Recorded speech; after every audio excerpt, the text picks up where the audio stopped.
morning, everybody, and welcome back to the Prestige webinar series, where we bring you updates and need-to-know information in order for you to best navigate growing your business.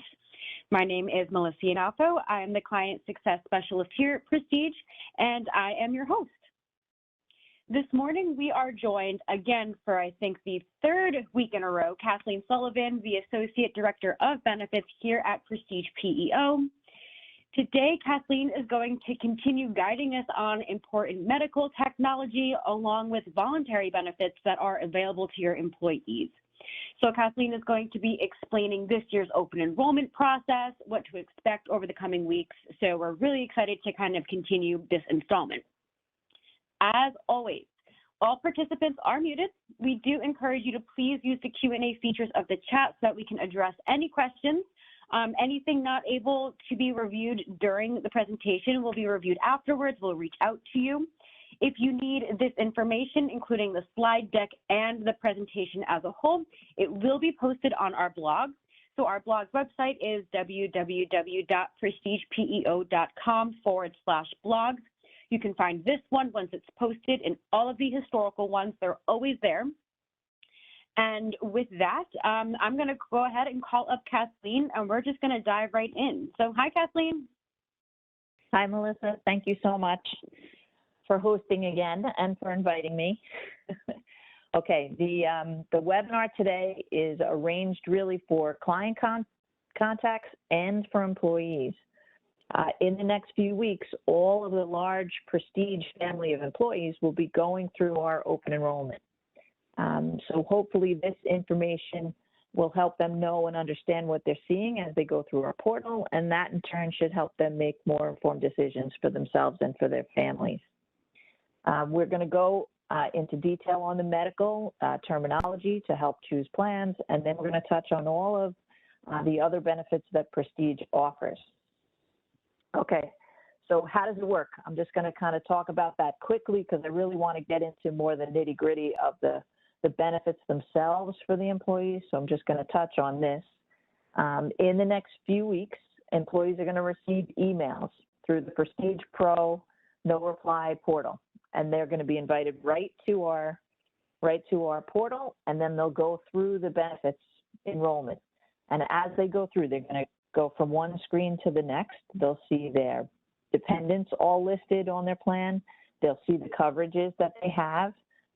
If they go through step by step, hitting next at the bottom of each page, it'll take them from medical to dental to vision to life insurance to all of the things that we offer, the critical illness, the hospital, and that's what I wanted to go over today because the employees see a lot as they go through the portal.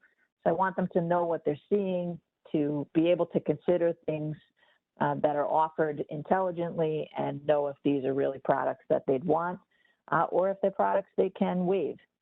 No pressure in this. This is just, this is totally for information and to try to help the employees understand what they're seeing. One last thing, this year we've changed flexible spending vendors. So for January of 2022, we're going to be using Optum Financial. I mentioned that in the last couple of webinars and went over it in more detail. But because of that, employees are going to be able to make those elections for 2022 right in our portal. In the past, they had been rerouted directly to the FSA carriers portal, but this year they can make those elections right in our portal. A little easier, a little less complicated, and hopefully that'll work out very well for the employees. Okay, next slide. Let's get into the medical.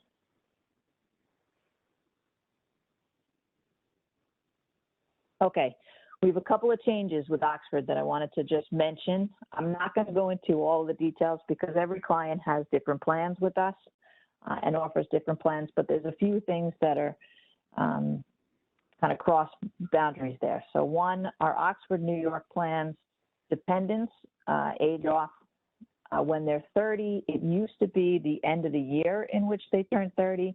It's now the end of the month. So I just want every employee and client contact to know that because that question comes up every once in a while. So it'll now be the end of the month in which that dependent turns 30. Oxford is issuing new cards again this year. So they did that last year, but it was a little more detailed last year because they changed ID numbers. This year, there are no changes to the ID numbers. They're just sending new cards because New York actually passed some legislation that says that the cards have to include some information. So we want to make sure that all those cards are right and have all that information so they can continue to use their old card. Their ID number is not going to change. But when they get the new card, they can throw the old one out and start using the new card. And the last thing I wanted to mention is Peloton. Now, that's not new with open enrollment, but it's new for Oxford. It was actually effective September 1st, and it's such a good benefit that we want to make sure we mention it.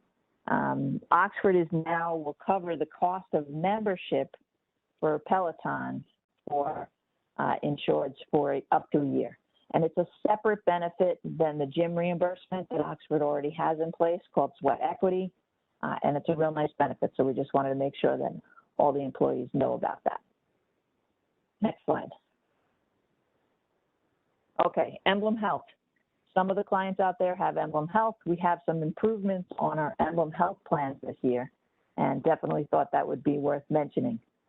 All the plans 1 through 4 now for Emblem they'll be part of what Emblem's calling a bridge program. So in this bridge program, employees now or insureds now have access to 5 Emblem networks. Before they had access to the HIP Prime network, but now they're going to have access to the HIP Prime network, the GHI National Network, the QualCare New Jersey network, Connecticut, and then First Health, which is the national network. So that's a big improvement. One of the things last year that changed was that they kind of lost access to the GHI network. That's back now, and it's back across the first 4 plans that Emblem offers. That 5th plan is a little different. That uses a select network, which is a little more limited, select care network. So we don't have that much enrollment on that plan. So it just doesn't come up that often. But 1 through 4, plans 1 through 4 now are going to be bridge program. I mentioned on the last call, this is pretty new to Emblem. So I would expect that some of the doctors or some of the doctors' offices may not be familiar with the name bridge right away. I'm sure Emblem is communicating that out. There's always a little lag time there. So if you see a doctor who's a GHI national doctor and they don't think that you're covered with them because you have one of our plans, you should definitely reach out to your benefits specialist and we'll square that up. There will be a learning curve there for doctors' offices learning this bridge program and what networks you have access to. Just a little heads up there. Okay, next slide. Okay, so here's where I want to talk about how employees can really decide on plans. And there's a few things to consider. Now, I just put 2 plans up here as an example, Oxford Plan 2 and Oxford Plan 8. I just wanted to have an example so that I can go through one plan in detail. But the first thing I want to talk about is the type of plan. So some of the plans you're covered only in-network. Some of the plans you covered both in and out of network. So you can see on Plan 2, the in-network column is populated and the out-of-network column is populated. So that's how you know that you're covered at both participating providers and non-participating providers.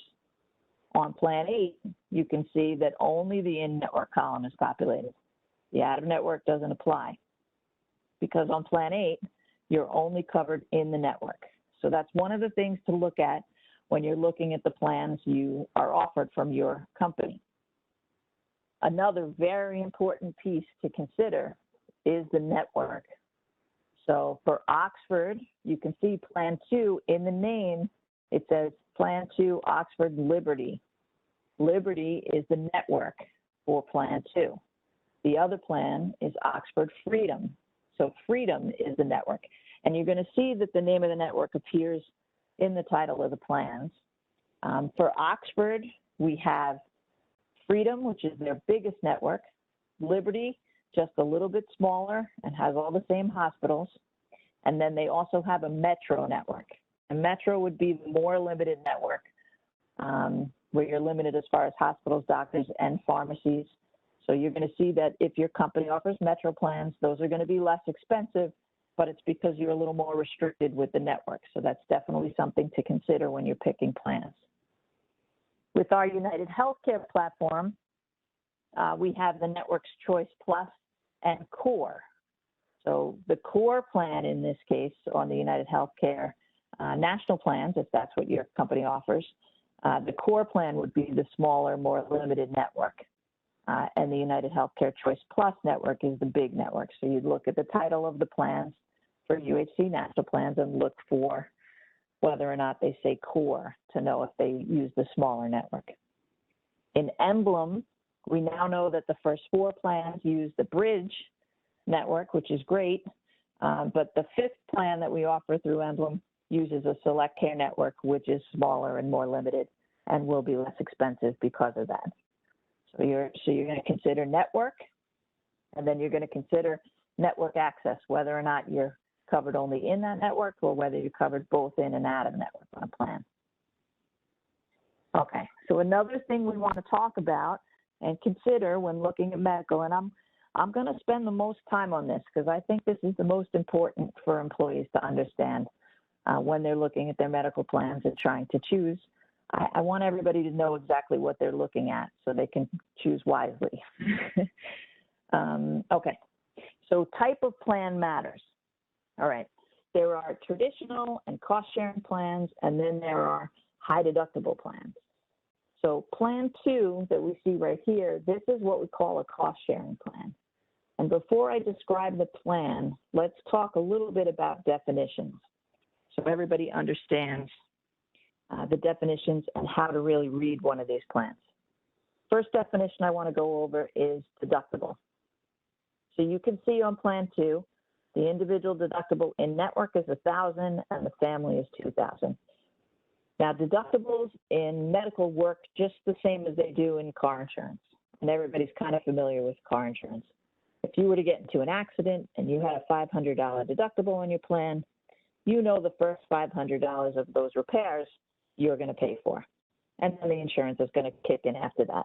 On the medical, it's the same. So deductible comes first, and then the carrier pays after. Now, on a cost-sharing plan, the deductible won't apply for everything, right? So they call it cost-sharing because you're going to share a little more in the cost of the more expensive items, but not everything. So on plan 2, as we look, you'll see as we go down the line, some things are subject to deductible and coinsurance. Some things are covered at a copay right away. Okay, the next definition that I want to go over is coinsurance. So coinsurance is a little complicated, but it's basically the percentage time of a plan. So for example, on plan 2, after the deductible is met, for the things that are subject to deductible and coinsurance, and we'll go over them, you're going to have 20% coinsurance, meaning the carrier is going to pay 80 and you're still going to be responsible for 20%. And there's a period of time in a plan where that applies. And that period of time is after deductible and before you reach your out-of-pocket max, which brings us to our next definition. The out-of-pocket max is very important, and to me, it's the most important component of a plan. So out-of-pocket max, every time you as the insured spend money out of your pocket, maybe you see the doctor and you pay a $25 copay, and then you pick up a prescription and it costs you $75 because it's tier 3. And then you wind up having minor surgery at the dermatologist, and that's subject to your deductible. So you wind up paying $500 out of your pocket for that. Every time you spend money on covered services, the carrier is adding that together. And when you spend on plan 2, you'll see it's $6,000. On plan 8, it's $6,350. And I'm looking at the 4th line down on these plans for the individual maximum out-of-pocket. That's what OOP stands for. Your out-of-pocket, once you reach that amount, if you spend $6,000 on plan 2, or $6,350 on Plan 8, you're done for the year. And the carrier then kicks in and pays 100% of everything. So that really represents your total risk for the year for covered services. And you'll see that some of our plans have a very nice low out-of-pocket max, like $2,500, and some of them have a little higher, $4,000 or $6,000 or $6,350. I think $6,350 is the highest we have. So very important for an employee. If you were to have a terrible year and have tons of claims and land in the hospital multiple times for a long time, the most you're going to spend out of your pocket is either $6,000 or $6,350 on these two plans. So it's good to know what your total risk is and that you're protected above it. Okay? That's your out-of-pocket max, how that works. The last definition here is UCR, usual, customary, and reasonable. So that really applies when we're talking about out-of-network plans. So Plan 2, the out-of-network reimbursement on that plan is 140% of Medicare. So they're going to measure, when you go out-of-network, the services that you received by Medicare, and that's what they're going to apply to your deductible, and that's what they're going to pay 70, 30, 70% of. So when you're out-of-network, sometimes the reimbursement is based on Medicare. Sometimes it's based on usual and customary. Usual and customary is better. So if one of your plans, the plans that you're considering, for us it's going to be 4 and 5 and 7, all have usual and customary out-of-network. Those are going to be a little richer plans, and you're going to be reimbursed better when you're out-of-network. So these are the things that I want you to consider, right? You want to consider the deductibles. You want to consider the network. You want to consider the co-payments. We didn't talk about co-payments, but they will change from one plan to the next. You can see on Plan 2, it's $25 for your regular doctor, $40 for your specialist.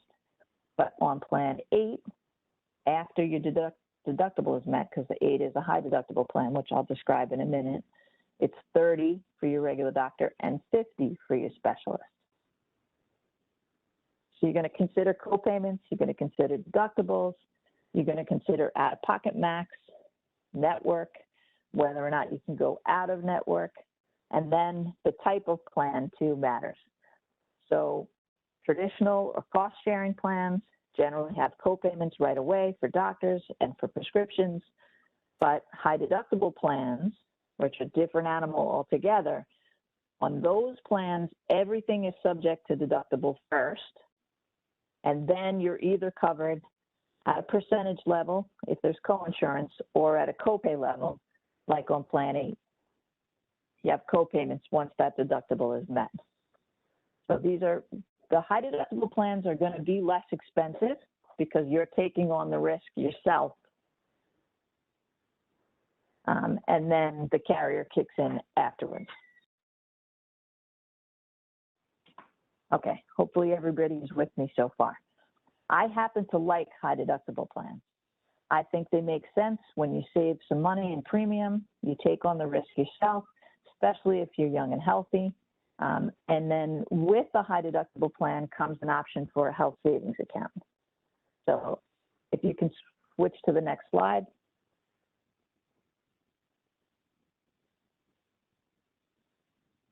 Let's talk a little bit about health savings accounts. Now, they only go hand in hand with high deductible plans. So if you're in a company where they offer a high deductible plan and you never considered it before, I think it's a good option to consider. If you know you have a lot of things coming up this year, surgeries and such, or you're on very expensive medication, then a high deductible plan may not work for you. But the idea behind it is that you take on the risk, and because you did, you pay lower premiums, but you also get this tax advantage account that you're allowed to open. And some employers will contribute to it, sometimes only the employees. Any combination can contribute to a health savings account. Health savings accounts belong to the employee, and they're a good option for employees. The money goes in pre-taxed, grows in interest, no tax, and can be used at any time for qualified medical expenses defined by the IRS, and you would never pay tax on that money. When you're over 55, so the limit for 2022 to put into a health savings account for the individual is $3,650, and for the family is $7,300. If you're over 55, you can contribute an additional $1,000. I already mentioned that the IRS kind of governs what the HSA money can be spent on, but a smart employee is going to try and build that health savings account up year over year, as they don't need to spend it on claims, hopefully, and then set themselves up in a position where they have protection for whatever they might be going through. Sorry, I'm having a tiny bit of technical difficulty on my side here. Okay, I'm okay now, thanks. Okay, so health savings accounts. The other option is flexible spending accounts, which we'll talk about a little bit after we get into dental and vision, because those are options too. So next slide. Okay, dental plans. So dental plans, most of the employers offer dental plans to their employees, sometimes on a voluntary basis. Sometimes the employer pays a portion. The best plan is the plan all the way to the left, MetLife Dental Enhanced. The lower plan is the MetLife DHMO. So the enhanced plan, I call that the best plan because you're covered with an annual maximum benefit of $5,000 per member. And that's a really great benefit for dental. So that means that in 1 year, MetLife will spend up to $5,000 on the cost of your dental care. If we look down the plan, you'll see preventive care is covered at 100%, basic services are covered at 80%, and then major services are covered at 50%, except for periodontics and endodontics, which usually fall under major services. Those are covered at 80% also on this plan. So that makes it even a little better. When you go out of network and you have the option on the enhanced plan to be covered in the network or out of the network, it's the same coverage, 100%, 80%, and 50%. And we're going to talk a little bit about what you see at the top that says 90% UCR. Because the enhanced plan, when you go out of network, goes by usual and customary rates. And in the dental world, that's very good. Okay, the DHMO plan, all the way to the right, that's going to be the restrictive plan. So that's going to be the least expensive option, and it is very inexpensive. I think it's in the neighborhood of $12 for an individual for enrolling in this.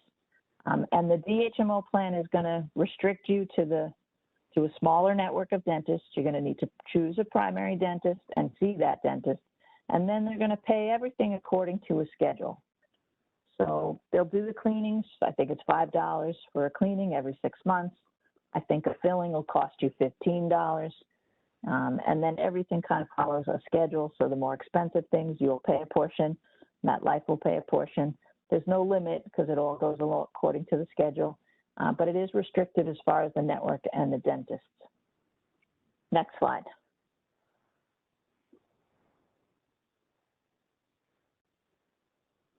Okay, so these are the two middle options, the premium and the standard. And I wanted to show those side by side because a lot of the employees are going to fall into that. Don't want the lowest plan, don't need the highest plan. These are going to be the ones you choose from. So let's look at it. The premium plan, very good plan, very similar to the enhanced plan, but the annual benefit max on the premium plan is $2,000 per member. So you're going to see the coverage, 100% for preventive again, 80 for basic, 50 for major services. And then out of network, the premium plan also goes by UCR. So 80% UCR, you can see the out of network reimbursement. It's the fourth column down on this page. You can see it. And so when you see an out of network dentist, you're going to be covered very well on this plan. The standard plan is also a good plan. It's going to be a little less expensive than the premium and the enhanced, There'll be a gap there in price, probably about $20 gap for an individual. And it's a good plan still. So the standard plan, the benefit max per year per member is $1,000. So not as good as the $2,000 or the $5,000. And you'll see preventive is still covered at 100%, but then basic services are covered at 60% and major services are covered at 40%. But the big difference between the standard plan and the premium or the enhanced, because premium and enhanced are the same this way, is how out-of-network dentists are covered. So you can see the out-of-network reimbursement says MAC, which is maximum allowable charge. And that definition is below, so you can see it. But basically what that means is when you see a dentist who's not part of the MetLife network, and standard, premium, and enhanced all use a big MetLife network called PDP Plus, Paul David Paul Plus. When you see a dentist who's not part of that network, they're going to reimburse them according to a maximum allowable charge schedule, which is basically a schedule for in-network dentists. So the reimbursement when you see a dentist who's not in-network is not as good on the standard plan. If you're going to see a dentist who doesn't take MetLife, then I would suggest you elect the premium or the enhanced plan. Okay, I think we should be pretty good on dental. Next slide. Vision. Now, this is kind of a good time for me to mention that with Prestige, all their products are independent. So if you want to enroll as a family on medical, and then just you and your spouse on dental, because maybe you have a brand new baby who doesn't need dental yet, and then only you want vision, because maybe you're the only one in the family who wears glasses, you can do that. Your enrollment doesn't have to match. So the employee's enrollment doesn't have to match. If they take family for medical, they don't have to take family for dental or family for vision. In fact, they don't have to take dental or vision. But if they do, you can enroll in another way. All right, so that's important for everybody to know, because I think that's a big factor in deciding on whether or not to take vision coverage. Now, for me, for my family, I wear glasses, and so does one of my sons. So I do take the family policy. But if none of my sons wore glasses, I'd only take vision for me, because I'm the only one who needs an annual eye exam covered at a $25 copayment or a $10 copayment, and I would be the only one who needs lenses. And so that's how I think a big factor in deciding on whether or not you want vision. Our plan covers eye exams once a year at a $10 copay. It covers lenses at a $25 copay. It covers frames every 2 years, basically at a $130 allowance. You do have some coverage out of network, but I suggest that you stay in network where you can, and you have access to the UHC Vision Network, Spectera's network, and Warby Parker. Warby Parker is also part of the UHC Vision plan, so all good things. Okay, next slide. Okay, so I mentioned a little bit flexible spending. So we did switch providers this year for flexible spending. We're going to use Optum Financial FSA. And I think the employees are going to be very happy because they have great technology and they run their plan very well. Their website is great. So I think that people are going to find this a big improvement from what we were using before. The FSA limits this year. Right now, what's published is for 2022, $2,750 for medical and $5,000 for dependent care. Now, the medical side, you can roll over up to $5,500 from 1 year to the next. And then on the dependent care side, there's no rollover. So I do want to talk about FSA. So FSA is flexible spending account. So we talked a little bit about health savings accounts, and notice the F is different. Health savings account is a true savings account that belongs to the employee forever. The money goes in, rolls from year to year, stays in the account, and the employee can really build up an account. A flexible spending account is really only handled on an annual basis, 1 year, and it's use it or lose it. So what that means is you want to be conservative. If you're going to put money into a flexible spending, you want to make sure that you're going to spend that money at least anything above $5,500, not $5,500, $550, which is the amount you're allowed to roll over, right? So anything above that, if you were to put it into your flexible spending, make sure that you're going to have those expenses. The way the flexible spending, the benefit to it is that if an employee makes $80,000 a year and they put $2,000 into their flexible spending account, they're going to get taxed as if they made $78,000 a year. So that's the first benefit. The second benefit is if an employee says they're going to put $2,000 into their flexible spending, we're going to take that $2,000, spread out over every paycheck they have in 2022. But if they have some kind of dental surgery in the beginning of February and they need that money, the $2,000, they'll have access to it because it's front loaded for the flexible spending. So even though we haven't taken it all from their paycheck, and we'll continue to do that, they have access to the full $2,000 to pay that dentist or that medical professional or vision or whatever it is that they're going to use their flexible spending money on. Again, flexible spending, it's defined by the IRS. Anything they deem qualified medical expense, you can use your flexible spending money on. But just think of it as a spending account, not a savings account, meant to be used in that same year. And there's limits in how much you can put in. $2,750 for medical, $5,000 for dependent care. On the dependent care side, if you have kids in daycare, day camp in the summer, after school programs, you're going to spend that money anyway. You might as well use pre-tax money for it. The dependent care works a little different. You can't spend the money until it's already been collected and is in the account. So you can spend it as we take it from your paycheck. A lot of employees will pay their daycare throughout the year and then reimburse themselves at the end of the year from the account, showing all the receipts for how much they spent up to that $5,000, and then it works like a spending account, but a pre-taxed spending account. Okay, that's it for FSA. Next slide. Okay, so we're going to talk in a little bit more detail than we have about some of the voluntary products. So with MetLife, we have critical illness, accident, and hospital plans.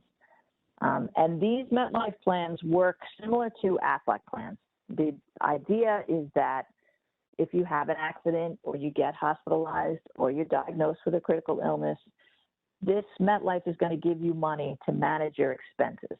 It's not necessarily to pay a doctor or to pay a hospital, but it might be to pay your car insurance or pay your rent or pay your hotel fees if you had to travel for care. Whatever it is to help manage your expenses, it's about being reimbursed monetarily and you being reimbursed directly if you sign up for one of these plans. So let's get into the critical illness. Next slide. Okay, so there's two benefit levels you're going to see as you go through the portal. There's a low plan and a high plan, and that really determines the reimbursement, $15,000 or $30,000. So I want employees to know what they're looking at. And things that are going to fall under MetLife's critical illness are cancer, heart attack, stroke, coronary artery disease, kidney failure, Alzheimer's disease, major organ transplant. There may be a few more, but that's your basics. So if you're diagnosed with one of those things, that's going to be a big hit for you and your family. And then if you were to be on a plan like this, you could get a supplement from MetLife for up to $15,000 or $30,000. Pre-existing conditions may be excluded, so I do want people to know that if they're thinking about one of these plans. Okay, next one. Next slide. Accident. All right, this is a little lighter. And families with rambunctious children may want to consider this MetLife accident plan. I wanted to give kind of an example. So things that are going to fall under the reimbursement for MetLife accident, some of them are fractures, dislocations, second and third degree burns, concussions, cuts, lacerations, broken teeth, eye injuries. There's 150 different covered events that will fall under the MetLife accident. But just for an example, let's say Jill collides with another soccer player and she gets a concussion. So she's going to need an ambulance. She's going to the emergency room. She's going to see her doctor for a follow-up, and she's diagnosed with a concussion. On an accident plan, she could get $300 for the ambulance ride, $100 for going to the emergency room, $75 for the follow-up visit to the doctor, and $400 for having been diagnosed with a concussion. So for that little accident, she could wind up with $875 from MetLife. All right, that's the accident plan. Give you an idea what you're looking at. Next slide. Hospital indemnity. So hospital, the events that are included there are admission to the hospital stay itself, and admission to an intensive care unit, or that stay, or inpatient rehab unit stays, but that's for accidents. All right, so an idea for the hospital indemnity, if you were considering that, say Bill gets into a car accident. He gets admitted to the ICU, and then he's confined for 2 days in the ICU, and then in the hospital itself for an additional 5 days. You can see that example. ICU admission, he'd get $1,000. The confinement for 2 days, $200 each day. And then the hospital confinement, $100 each day. So a total of $1,900 for that. Now, you know, the car insurance is going to cover some of the costs. The medical insurance may cover some of the costs. This is just money that's going to Bill because he had an accident and he landed in the hospital. So just want to make sure everybody understands that. Okay, next slide.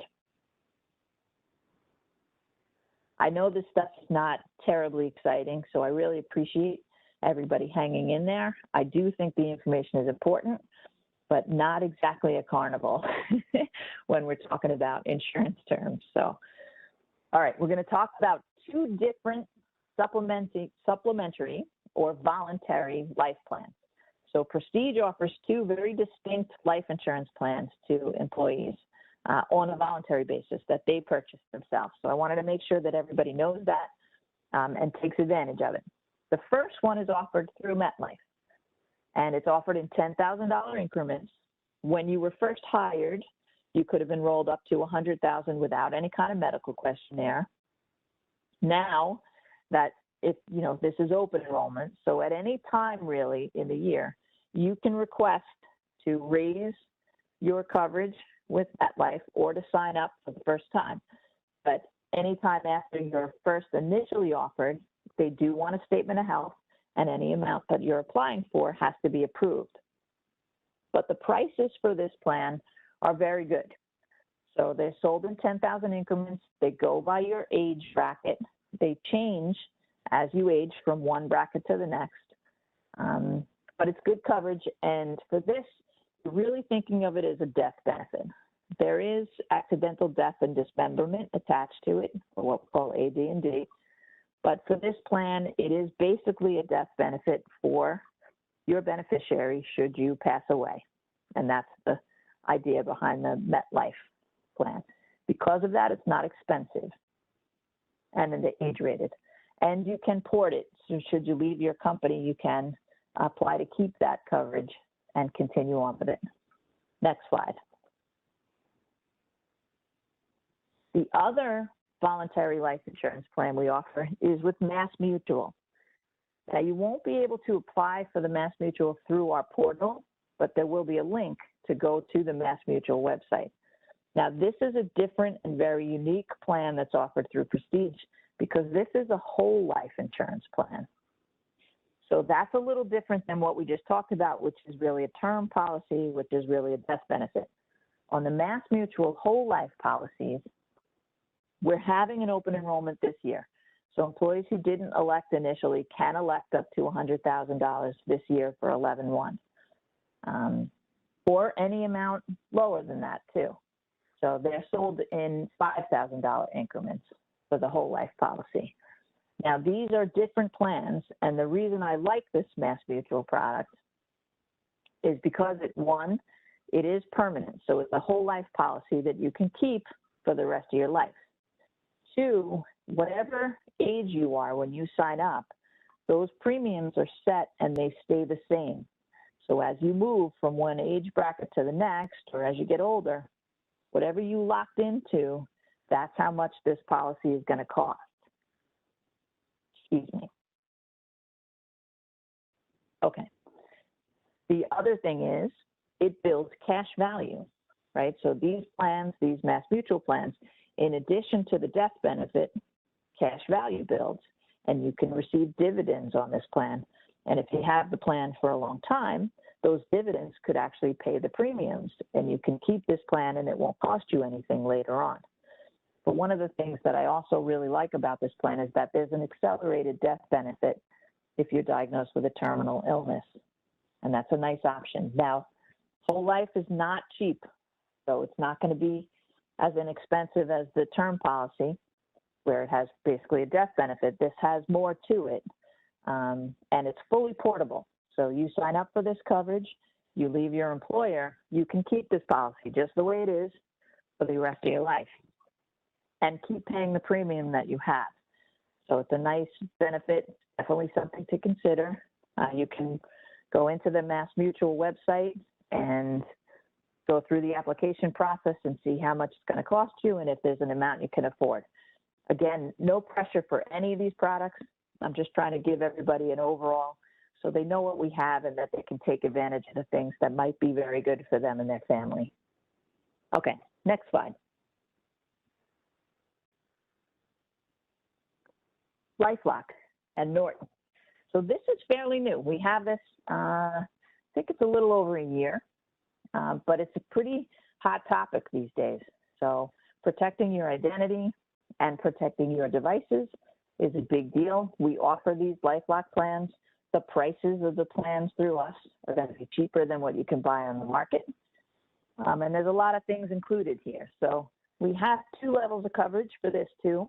And it's going to be, you're going to take the higher level if you want more accounts monitored and more devices monitored, basically. And if you don't need that many, then you can take the lower option. And that's basically what you're looking at for the differences there. Highlights of these plans: they have a mobile app, they monitor the dark web, they have lost wallet protection, credit checking, and savings account alerts, online account monitoring, and then the Norton device security includes online threat protection, password manager, smart firewall, cloud backup, all good things, all. It's not very expensive. These plans run between $5 and $6 for the lower plan, or $10 and $11 on the higher plan. There's also, you can double that for the families if you're covering a whole family, but very good option. These are also offered with any time enrollment. So if you didn't take a plan like this at open enrollment and you decided 6 months from now, hey, I really want LifeLock, you can do that. You can sign up for that with us at any time going through our portal. So I want to make sure everybody knows that. Home stretch now, guys. Next slide. MetLaw legal program. So I think people in the past were more familiar with Legal Shield, but MetLife has their own product like that, and they call it MetLaw legal program. And it's a great product. It's $18 a month. That covers you and your family. And there's a bunch of things that are covered for that $18 a month. We have some things listed here: estate planning, real estate, elder care, money matters, personal and family matters, civil lawsuits. But if we jump to the next one, there's even a little more detail. Next slide. Here you can see all the things that are really covered for this. Now, it doesn't cover everything. Not going to cover you if you have criminal issues. That the MetLaw is not going to cover that. And it's not going to cover you for divorce or things like that. But it is going to cover you for a lot of things. So if you can take a look at this, debt collection defense, home and real estate. So if you're closing on a home, this is going to cover you. Adoption. There's a lot of things that fall under here that can be covered. So it's a nice benefit and definitely something to consider. You can have a will drawn by an attorney on this. You can consult with attorneys on this. There's a lot of good benefits here. You can be represented in a traffic incident by an attorney on a plan like this. So if you have a teenage driver who's not that good yet, this might be a saving grace to have a plan like this in place. So, okay, that's the Met Law program. Next slide. All right, the last thing we're just going to mention is we have some other products. Nationwide pet insurance, that's not something that you can enroll on the portal for, but you can reach out to your benefits specialist and they will tell you how to reach out to Nationwide. So if you were getting a puppy or a kitten or a bunny or even an exotic animal, you could apply for pet insurance through Nationwide. You're going to get a very good price because you're with Prestige, and then we'll take those deductions right out of your paycheck. So it's super convenient, good coverage. Plum Benefits is strictly a discount program. You don't have to pay anything for that or sign up in any way. You just have access to Plum Benefits and all their discounts by logging into their website. Again, benefit specialists can give you the codes that you need. FinFit is part of financial wellness that has to do with financial coaching to make sure that you have a plan for retirement, that you're putting enough money in a 401k, that you have the right life insurance in place to protect your family. FinFit is really financial coaching. We also partner with Aflac. So similar to the MetLife plans, Aflac also offers plans like that where there's reimbursement. It's a little different because they have a specific cancer policy instead of MetLife has that critical illness. And Aflac's most popular plan is their short-term disability plan. So that's if you were to become disabled, they're going to supplement your income if you're disabled. And that plan is unique with Aflac because it can extend longer than most short-term disability plans. The Aflac policy can actually go up to 2 years for reimbursement if you're out on disability. So that's a good option if you were looking for something on a voluntary basis. And then Working Advantage, also discounts. Okay, that you don't have to pay for, that you just have access to. Next slide. Okay, open enrollment contact options. So a lot of the things that we talked about today, if you wanted to look at or see, you can go to our open enrollment website, and we have some of these plans described. You can also reach out to your benefits specialist by your mobile app, our mobile app, email, or direct dial. Now, this is a pretty busy season for our benefits specialists, so if you can be patient a little bit for them to get back to you, they will. There's a lot to go through with all of our clients renewing at once. You can also contact the benefits team through this 833-PEO Ben1 number. That's the number that you want to use if what you have is a very simple question, like if you're stuck in the portal or you can't log into the portal, so you need a password reset, or you can't get from one page to the next, or you can't submit, that's the number you could call. It's really more technology help. If you need details on your benefits themselves, I'd rather you spoke to your benefits specialist directly. And then you can submit questions through our OE questions at PrestigePEO.com. So there's an address that you can just send your questions to, and they'll get routed to your benefits specialist so that they can reach out to you and answer those questions. Next slide. Okay, I think at this point, I'm going to hand it back to Melissa. Thanks, Melissa. And I'm muted there. So first, thank you so much for continuing to join with us. everybody kind of like begs for the presentation afterwards, so that's how you know it's super impactful. So again, for those of you who are still with us, this is still going to be posted on our blog. So it's the Prestige Perspective. We'll have it linked in the next slide. So again, Kathleen, thank you so much for joining with us.